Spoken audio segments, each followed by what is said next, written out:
bloody big bits. I've got one of those on my pad of it. I've got applications and it's oh, you signed it?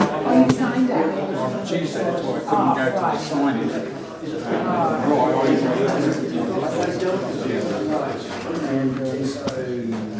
And the lady was actually explaining to me, she hasn't really felt sick.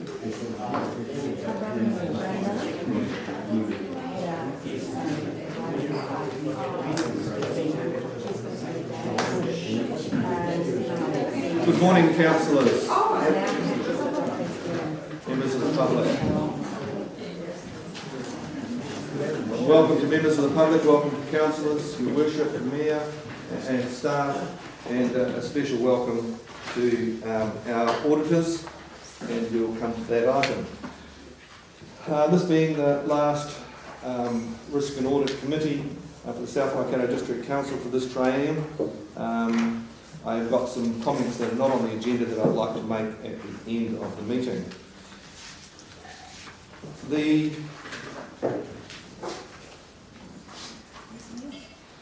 The issue of recording devices has been raised with me, and I have talked to those people using recording devices, and that will be a part of our induction for new councillors, the rights of people using recording devices in the council chamber. But in the meantime, during the course of the day, if you do wish to have a private discussion, my suggestion is that you leave the room and go to the councillor's room, rather than have the discussion in this room, because it is a public room. Thank you for that. Now, I'll open this meeting and call for apologies. We have apologies from Councillor Newmanger, who's on leave of absence, and an apology of lateness from Councillor McGill. I think Councillor McGill will be here about 1 o'clock, I was told. So do I have a mover for those, please? Thank you, Your Worship. Thank you, Councillor, Deputy Mayor. Those in favour of those apologies, please say aye. Aye. Those against, carried. I'd like to move to the confirmation of minutes. 4.1, and just go through those minutes, and we're looking for accuracy and correctness. I do allow for points of clarification, because I'm going to use one today to just provide some feedback to you on one item.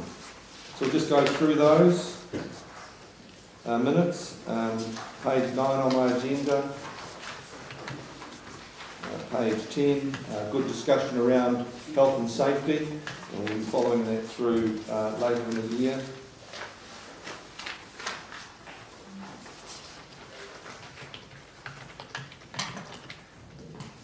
Matters arising.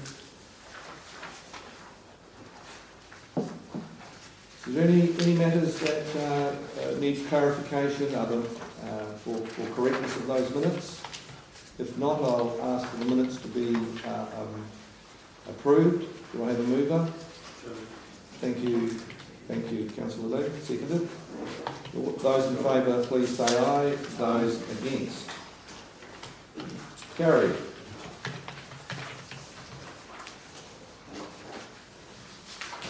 Conflicts of interest.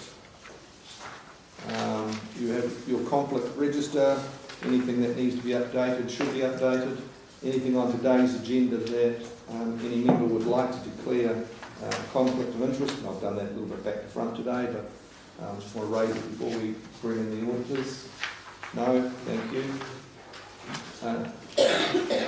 I'd like to hand over to Craig just to introduce some new staff that might be appearing in the council chamber, so councillors get to know the faces that are here. So, Craig. Thank you, Mr. Chairman. Look, it's my pleasure, councillors, to introduce some new staff members that have just come on board in the last month or two. Really pleased that we've got people of the calibre we have that I'm going to introduce to you. I think we're very lucky, and it identifies to me two things. One is that we are an attractive place for people to work, and I think the reputation of council is such that we are attracting a really high standard of people as well. So with that, I'll just introduce them. If I could ask the staff members to stand up as I call their name. Janine is our new Parks and Reserves Manager. Comes from a previous background in local government at both Waikato District Council and Auckland Council. Thanks, Jimmy. Trish Ambry. Trish is our new property manager. And again, Trish has had experience with Hamilton City and with Waikato District Council. Thanks, Trish. Rashid Sadiq. Rashid down the back there. Rashid is our contracts engineer. Has previous experience working in Pakistan, the UK, and also most recently with Christchurch earthquake rebuild. Thanks, Rashid. Rusli Raman. Rusli comes to us from Ministry of Foreign Affairs in Malaysia. Rusli originally just finished studying at Waikato University. Rusli is our IT systems administrator. And finally, but certainly not least, Lyle Pereira. Lyle is our senior service engineer and has had experience with Hamilton City, with Water Care and Manamatakayako District Council. So people with a lot of experience and are going to make a great contribution to council, I'm sure. So I just want to make sure that councillors were aware of who those individuals were. So thanks very much, Dave. Thank you, Mr. CEO. We move on to item 5, which is the management letter and audit report for the year ending 2016. I think this is an important issue for council, as this is the only time that you really get to have the opportunity to have a complete overview of the operations of council and the issues that are raised and the wellness check of your organisation. And it's with great pleasure that we have Melissa Youngson with us today, the Audit Director, to take us through the audit report. What I propose to do is, because these are, in my view, very important reports, and in the public arena to know the well-being of the council and the issues that it's facing, ask Melissa to go through each topic that's been raised, along with the response from council, and then at the end of each of those sections open it up for councillors to ask any questions they may have of the auditor, so that we do it section by section and get absolute clarity around any of the issues.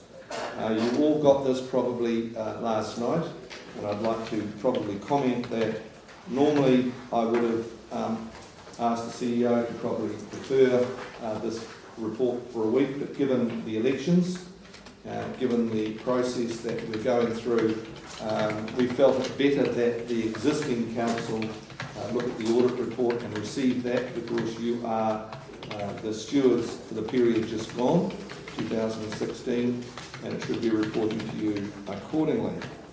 So Melissa, I'll introduce you, and maybe if you can take us through each of the issues step by step.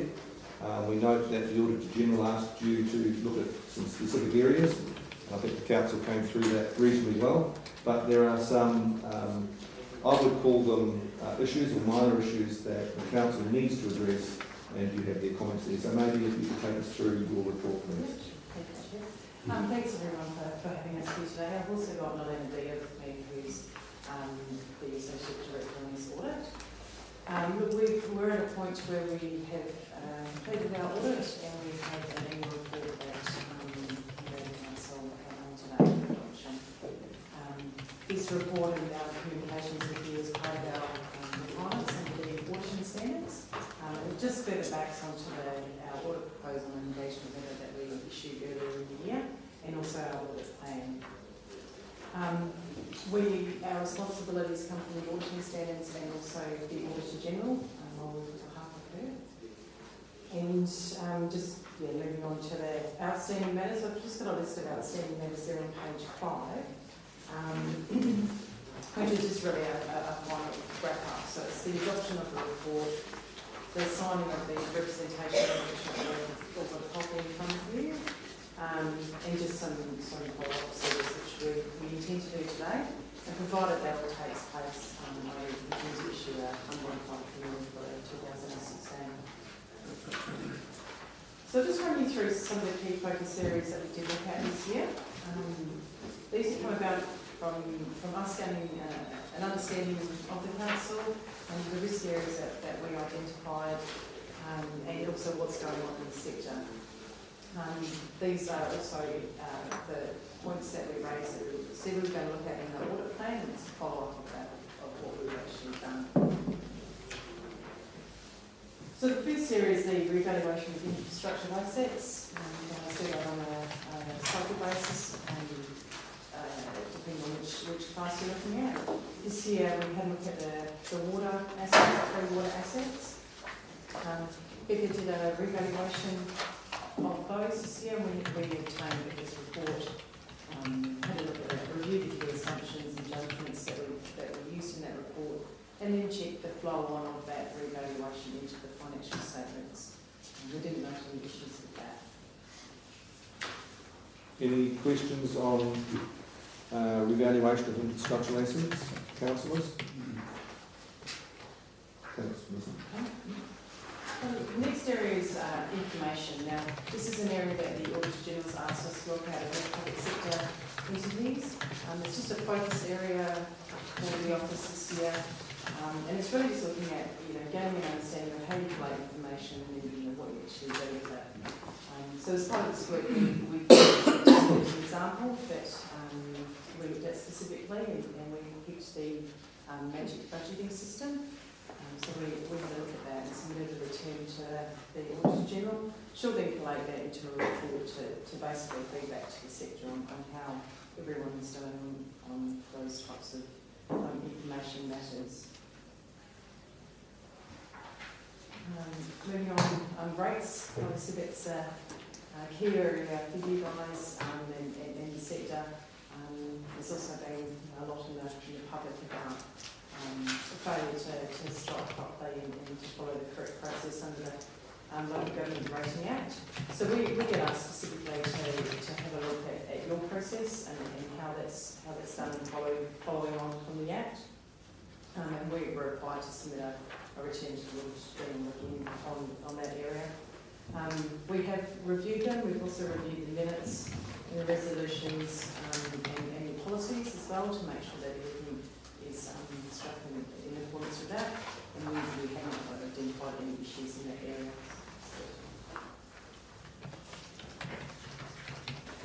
Any items around the rates?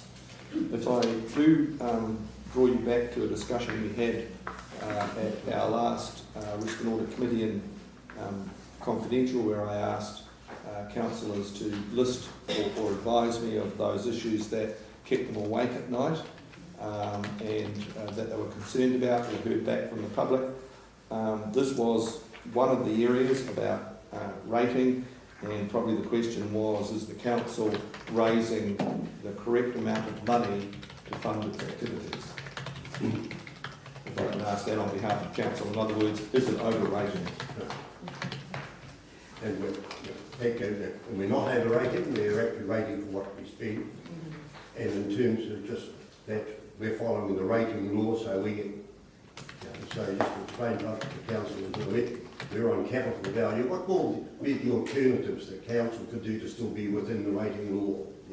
Well, I mean, I'm not speaking from a legal point of view, because that is a legal act, but yeah, what you are rating in accordance with that act on the capital value, and what you are rating, and you can tell by your end result, is you're not, I wouldn't say you're over or under rating. If you're sort of coming through with large amounts of surpluses or significant deficits, then that's when you start to sort of wonder, are we actually collecting more than what we're needing to provide the services? That was one of the questions raised at our last meeting, so thank you for that. Okay, so moving on, we're on page 9 now, and it's the public sector specific procedures. So this is part of our standard brief, again, to look at on behalf of the Auditor General for public sector entities.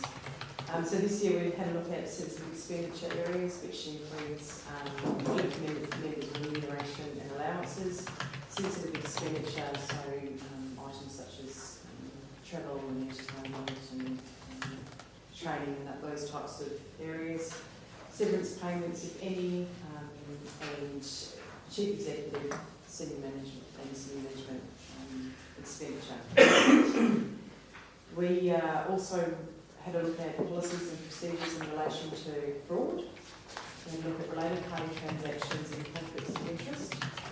We also had a look at the legislative compliance program and non-financial measures. So that's basically the service performance measures that we also include in the annual report.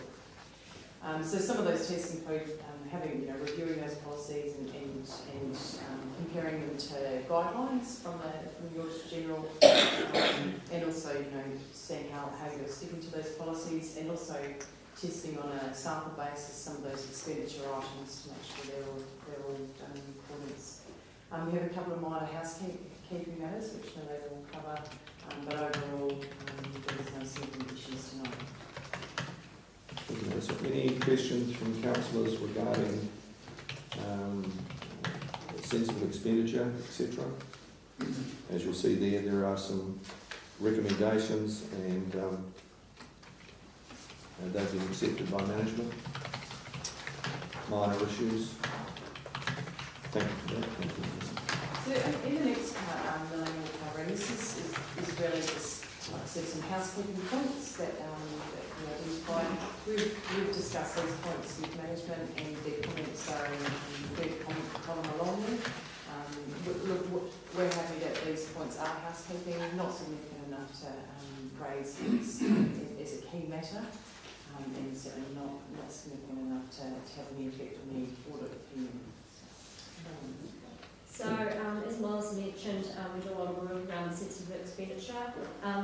These are just really tidy up points and things that we've noted, and even if they're not of significance, we still need to report our findings. So just going through the list, as Melissa mentioned, management also provided comments next to them. A lot of them are just around tidying up some policies and procedures, just making sure we tighten those so everyone knows what the best practice should be.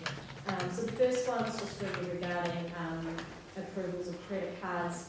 We understand that we have one credit card that's under the CEO's name.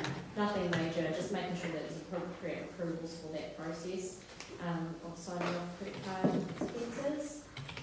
Delegations policy, there is a policy in place. It's again just making sure there's enough level of detail to ensure that the policies are followed properly. An ongoing issue just with regard to GST and how that's been accounted for. That's actually been fixed now, that process. However, there were some instances identified before that process was fixed. And the last point just on there is just with regard to the remuneration paid in accordance with the published determination. So I think there was just a bit of miscommunication there, which Stan has been worked through. Again, so those are not significant matters. And we've put our recommendations there and management's responses. Thank you for that. Could we have an indication of how much that last remuneration issue involved? What's the quantum? How much? I'm sure the councillors would like to know that. I'm preempting the question. Oh, and can I please, Mr. Chair, how did it happen? I'll ask Mr. Lousie to do that. Maybe if we just look at the quantum. So the amount was, it was I think in relation to 6 councillors, and it was about $1,000 per councillor. So the total value was yeah, I think it's, sorry, the total value. Oh, sorry, I thought you meant the differential. Oh, the sorry. differential, yes. So the total value was about $1,000 or $1,000 Each. So $6,000, $1,000 per councillor. Yeah. Now, probably an issue being the election time.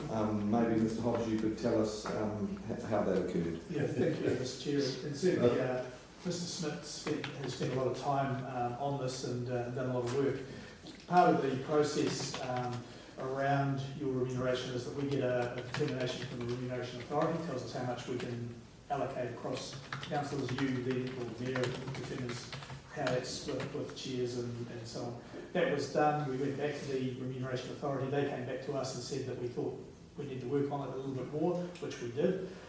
They then provided a letter saying this is the amount of money you have, and here's a schedule attached that identifies that basically you award that amount of money, which Mr. Smith implemented and we implemented. This situation has taken us by surprise, and in communication with the Remuneration Authority, the CEO, apparently they lost the amendment, the attachment. They've subsequently told us that there was no attachment. They've subsequently told us they have now found an attachment, but it reads differently to the one that we have. So we have implemented what we were given by the Remuneration Authority. They now believe that they told us something different, but we never got that formally.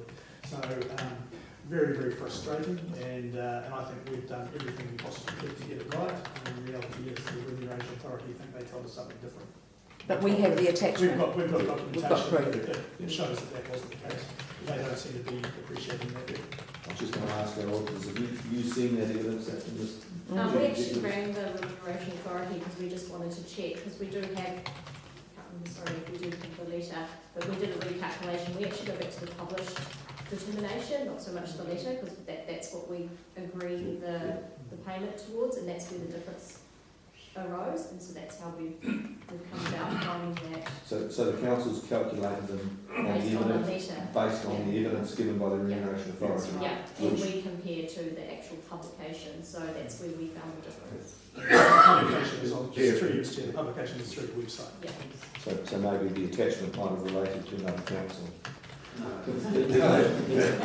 Mr. Chair, I think that the amount of time was spent coming backwards and forwards in the work that Mr. Smith did on this, because as councillors realised there was a base and then what was the actual work, the time involved going backwards and forwards to then I come to the conclusion that the Remuneration Authority is probably equal to working with Kiwi Rail or with Having had some experience with it, Your Worship, that's even as good as Sky Television.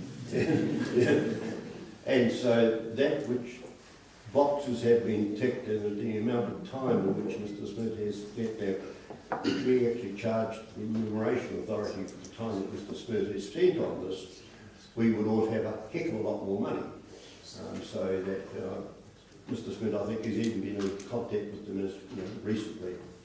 It is upsetting when national authorities send letters and they can't get their web right, they can't get any of it right, and expect us out here then to correct and find things like this. I will be taking this up with the Mayoral Forum to sort of say, is this what's taking place throughout? Because this is embarrassing to councillors who are serving, and people then sort of say, hey, look what's happening.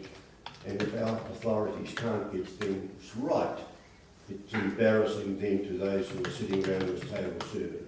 And I have to say that it had nothing to do with the mayoral ceremony, because that was outside. This was some silly things within that. And I feel for the councillors who have served when central authority stuffs up. And I'm quite happy to say that. And Mr. Smith, would you like to say it strongly enough? It's probably the right way to say things. Yeah.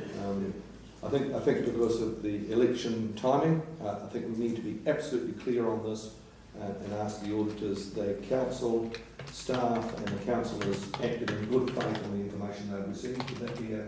Yeah, and like Alan said, that was a public information, so that's what we're Thank doing. you for that.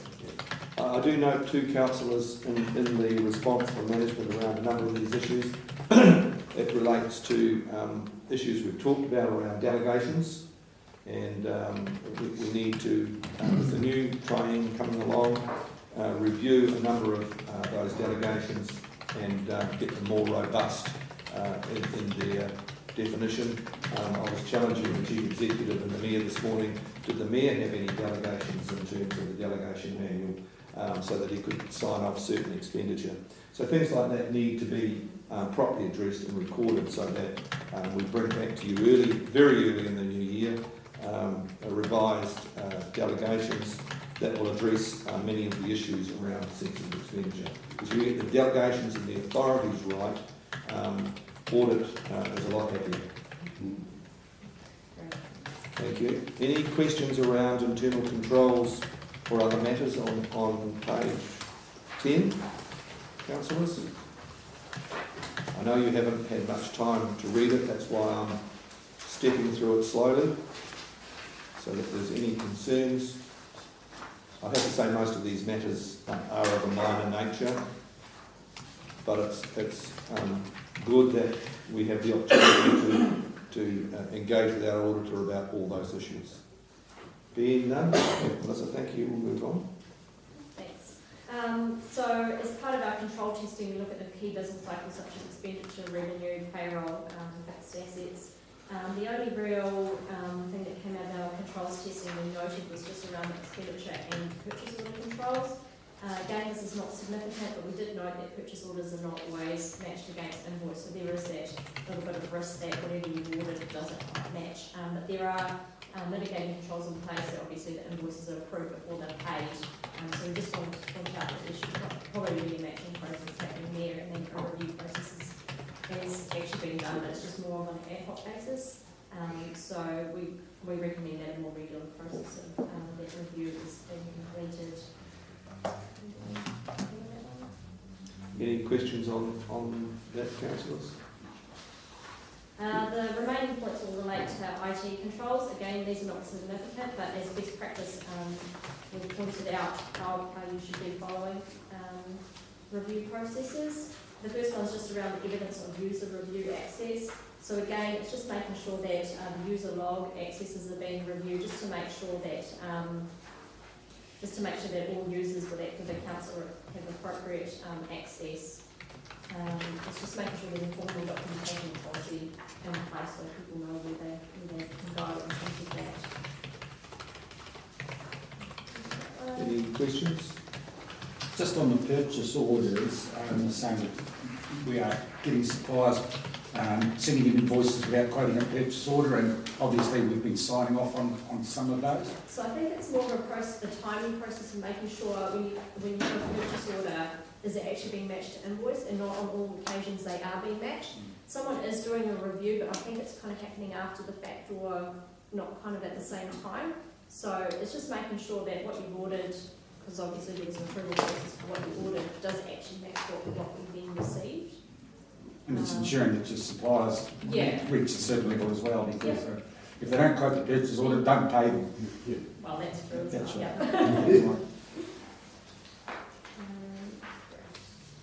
right. Just following over on the next page, exception reporting.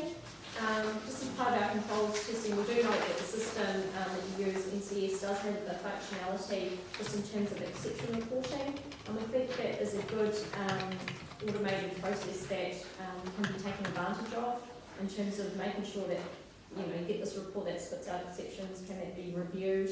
I understand that this is something that's been investigated. There are mitigating controls, obviously not everyone has access to the system and changes are being reviewed, but this could be something that could possibly help create efficiencies or speed up the process in terms of making sure inappropriate transactions are being picked up. So it's more of a kind of like something that you can take advantage of, not so much a weakness. The next point is just with regard to terminated users just within the system. Just making sure that terminated users are being checked on a regular basis, and if the person's left, to make sure that they've actually been terminated from the system. I know that there are passwords and passwords in place in terms of actually getting onto the system, but it's just a regular check to make sure if that person's left, have they been actually denied access from the system or not. Just access has been disabled. And I think IT are looking into that as well.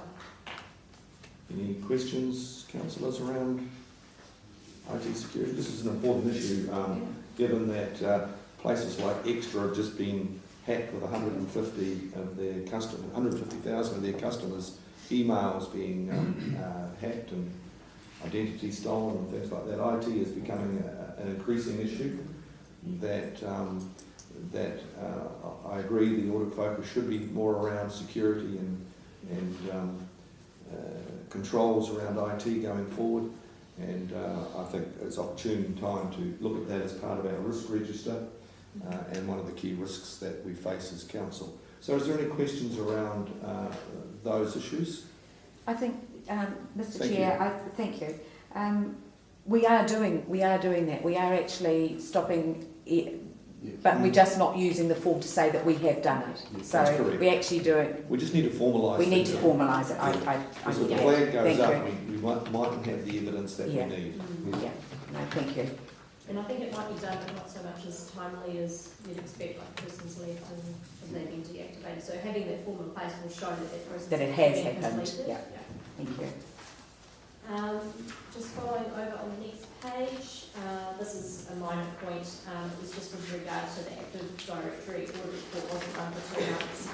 We understand that that's actually been rectified now. It was just a 2-month period where they, due to the server not sending the report following an upgrade, that report was missing. Again, there was no significant risk really there. It's just that we found a matter, we just need to report that. And the last one was just around the Windows patches had been completed.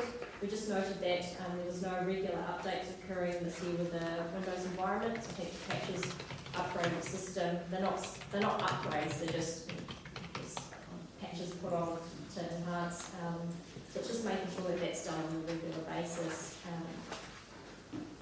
And that is pretty much it in terms of our findings on internal control. So overall, we're happy with the internal control process. There's no significant weaknesses identified. We're happy that we're able to rely on the controls as part of our audit process, and then just there was some housekeeping matters that are being attended to. Oh, chocolate fish. Must be me. There's 2. That's kind of embarrassing, isn't it? We'll just ignore that for a minute. I probably have to give each of the new councillors a chocolate fish. That's usually my penalty for those sorts of things. Thank you for that. Has anyone got anything to say with regards, or any questions with regards to the audit, or any other issues you'd like to raise? I think what you have in front of you is a clear audit report. Oh, sorry, we'll go over it a little bit. Oh, I'm hurrying things up. Sorry. Look, so I'll just go quickly, but... No, not at all. Questions. Page 14, I just wanted to raise the holiday pay liability issue. Now this is, you would have seen this in the media a lot, so we've been asked to specifically look at that at every public sector entity. We've actually extended it to other entities as well. And now this is a reason it's just, there's been miscalculations, the legislation's been hard to interpret. And basically, we don't have standard employees on salaries. You're likely to have some issues. Management's going to do an assessment of what potential, if any, discrepancies have been in the holiday pay calculation. But from how we've done our tests and our checking, we don't believe there's any significant variances. But I did just want to raise it with you because it's something that you should keep on top of, especially as the expectations keep moving in this area, because anything to do with employees is, employees' pay, can be quite a big issue. We have found in some places there's been employees overpaid and some underpaid, so it can go both ways. As audit has looked at other areas of people who employ, particularly if they're employing casual people, is this almost a universal problem?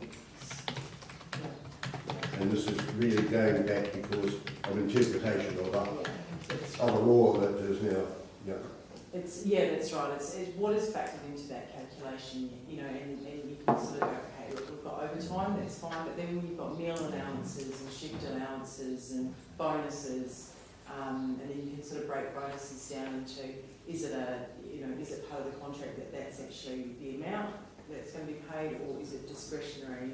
And things like that get factored in, some don't. So yes, most, in fact, probably the majority of cases with issues with it.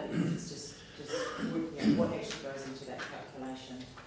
And look, majority of the time it's not a big amount, but that's not for us to say what a big amount is for an individual, for an employer. So it's $10 out, that's still $10 out. Mr. Chair, could I just possibly turning your question around, Your Worship, and saying, has there anybody got it right? And my next question is, of course, seeing it's for employees, are councillors and mayor regarded as employees of the district council? No, you have to pay your own ACC levies, don't you? Well, I'm Yes, not we sure, but do. if we were Yes. employees, does that mean No. the Act would then, when it comes in, we would get holiday pay? No, no, because you're deemed, Oh, dear. you're Are deemed. you sure? I mean, I'm interested in sort of interpretation of the Act. Question's been raised with me. No, you're self-employed. Yeah. Yeah. Shame. Sorry. Could I ask, is it your opinion that we are being set up to fail? Well, it becomes a big issue, but it complicates the running of an efficient council. Yeah, I mean, it's one of those things that I don't think it was designed to make people fail. It's just more about, what is the total entitlement for an employee, and should that, that calculation be based on that whole amount as opposed to, the actual base pay. But surely it is the responsibility of the authorities higher up to give clear directions, because the public sees us as having failed. If something goes wrong, and that's happening, everyone's agreed with it. I think, Mr Chief Executive, would you like to comment? Yeah, thank you, Mr Chair. I just want to reassure councillors, and as Mr Jameson's identified, we don't believe there is any major issue. We do know we have got a couple of some casuals that do have an issue, and we're just looking at that at the moment, but we don't think it will be a significant amount. So did we find that through you, Mr Chair? Did we find that issue, or was it brought to us by staff? It was raised when it hit the media. We went down Okay. the systems and so on, found that we thought our systems were operating okay. Yeah. We subsequently, based on the experience of one individual, realised that perhaps we're not quite as clear as we thought we were, so we're just getting to the bottom of that at the moment. And as I say, it's casuals only, not a significant amount of exposure. Thank you. And it's a matter of over and under payment. It's not a matter of one way only. It's the way the calculation is done. Is there any further controls around, any further comment around the holidays pay liability? Believed to be not significant. Councillor? I see that staff are still working on that, or speaking with them. Any idea of what we might be up for in terms of money for accumulated leave? Through you, Mr Chair, I don't know. Next to nothing. It's not, it's really one or two people, and it's a side issue from what I'm aware of this. We're lucky because we don't have the complex pay, like in terms of bonuses and other things that are actually either could or may not fit in, so we're lucky in terms of our pay system is much simpler than most. So would it be hundreds, thousands, or tens of thousands? Thousands. Thank you. Any other questions? Thanks. Ms Youngson? Any other summary of unadjusted differences? So this is just reporting back on the unadjusted differences. There were none this year. Fantastic. So everything was corrected, and we've just included the one from last year that we always report to you. So look, just following our communications, just wanted to confirm to council that we've been independent in accordance with the professional ethical standards. We've charged our fees based on the approved audit proposal document. There's a copy of the representation letter has been sent to you for review, and will be signed by council at the next meeting later on today. We haven't been made aware of any non-compliance with laws or applicable regulations. There haven't been any changes in accounting policies, and there was no significant related party matters, and we're satisfied with the disclosures that are made around the related parties within the financial statements. We haven't been made aware of any fraud either. Nothing's come to our attention. And just to make you aware, we do read the entire document, so some parts we are actually outside of our audit opinion scope and such, outside of parameters, but we do read that and just make sure that that information is consistent with what's in the other part of the document. So yeah, happy to take any questions on that. Any questions overall on the management letter? I have to say some councils don't go through the management letter. And I think it's for clear and transparent reasons that we spend the time in this forum to go through it, so that you get a surety that your chief executive has systems and processes in place, and that you have the opportunity to discuss with an independent body, being your auditor, any issues you may have. So anything that we haven't covered?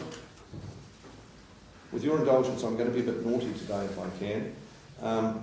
I'm going to go on and adopt that report and recommend to Council that the accounts be authorised. I'm then, not on the agenda, going to move the public minutes that we did at our last Audit and Risk Committee. Having read them, they don't need to be in confidential. I'm going to seek your guidance if we can move those into open and deal with that in the open agenda. I then want to deal with the audit representation letter that's been circulated to you and get approval for that. And then, because I think this is an important issue, and we do have a number of public here today, what I would like to do at the end of the meeting is to close the meeting, then have a public forum in which any members of the public, through this chair, can ask a question that they may like to in terms of what's being discussed today. And while we have the expertise here, if that question is appropriate, it can be answered, but it will be through me. So with your indulgence, that's what I would like to do if I can, and that helps with some of the transparency issues that we have. So my comment on the audit report, it's a clear audit report. There are some minor issues that have been drawn to your attention that management will need to look at. I always kind of think that next year I don't want to see them on the list as part of the audit report, even though they are minor, and you'll always get minor issues. Overall, this is a sound audit report reflecting Council's business is undertaken appropriately. The only comment I would like to make as Chair that it has been a bit rushed, and that the timeliness could be improved, and that next year I'll be asking for a project plan with milestones on it to make sure that you, as elected representatives, are given more time to go through the respective documents. So I do apologise for the rush on this. That's why I've taken time to go through the document so that you can get a full understanding of it. So with that, I'd ask someone to move that the South Waikato audit letter, audit management report be received. Thank you, Deputy Mayor. Do I have a second? Thank you. Councillor, I'll now put that. All those in favour, please say aye. Those against, carried. I think it would be appropriate that we have a resolution recommending to Council that the annual report be adopted. Are you ready to do that? There's no issues in the annual report, is there? No. Okay. So that the audit and risk should normally see the annual report. That's just being finalised now. I've been assured by both the auditors and staff there are no issues in the audit report. Yeah, but I actually think it should come through here, and that we'd recommend to Council that it should be a Council responsibility, because that's the one that signs it off. But we should do the work here for Council for all the audit and annual accounts. So we'd do a resolution recommending to Council that it be received. So I move, Your Worship the Mayor. Thank you, Councillor. Those in favour, please say aye. Those against, carried. Can I just make a Yeah. comment, please?